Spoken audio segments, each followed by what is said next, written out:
3 டைப்பாக solar Eclipse நம்ம பூமிக்கு வந்து நடக்கும்.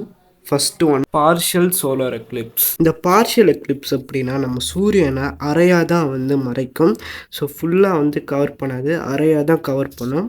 Second total solar Eclipse. இதில் நம்ம சூரியனை நம்ம நிலவு ஃபுல்லாகவே கவர் பண்ணிடும். நம்ம நிலவு பூமியை ஒரு நீள்வட்ட பாதையில் தான் சுற்றிக்கிட்டு வருது. ஸோ சில டைம் கிட்ட இருக்கும், சில டைம் தூரத்தில் இருக்கும்.